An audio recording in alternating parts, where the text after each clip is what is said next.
धनेगाव उच्चस्तरीय बंधाऱ्यातून मांजरा नदीच्या 140 क्युसेसने पाण्याचा विसर्ग।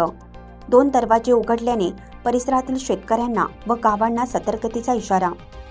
देवणी तालुक्यातील धनेगाव उच्चस्तरीय बंधारा ओसंडून वाहू लागल्याने आज 16 ऑगस्ट दुपारी 1:30 धरणाचे 2 दरवाजे उघडण्यात आले। सुरक्षिततेच्या दृष्टीने सध्या 140 क्युसेसने पाण्याचा विसर्ग सुरू आहे। नदीकाठच्या गावांना सतर्क राहण्याचा इशारा महसूल व जलसंपदा विभागाने दिला आहे। मांजरा धरण 87% भरलं असून जिल्ह्यात सर्वत्र होत असलेल्या पावसाने नदीपात्रात पाणलोट क्षेत्र सुरू असलेल्या पावसामुळे धरण पूर्ण क्षमतेने भरण्याची शक्यता आहे।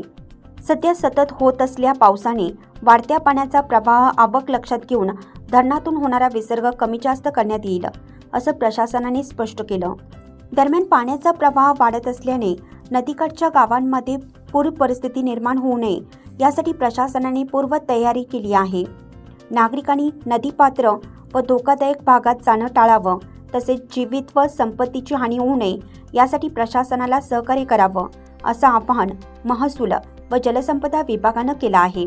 तर मांजरा काठातील गावातील लोकांनी व शेतकऱ्यांनी सतर्क राहून पावसाच्या पाण्याचा प्रवाह वाढत असल्याने लक्षात येताच त्वरित महसूल प्रशासनाला व जलसंपदा प्रशासनाला संपर्क साधावा असं आवाहन प्रशासनामार्फत करण्यात आलं आहे। विस्तार न्यूज महाराष्ट्रासाठी संपादक अजित सौदागर। चालू घडामोडी पाहण्यासाठी विस्तार न्यूज पाहत राहा। धन्यवाद।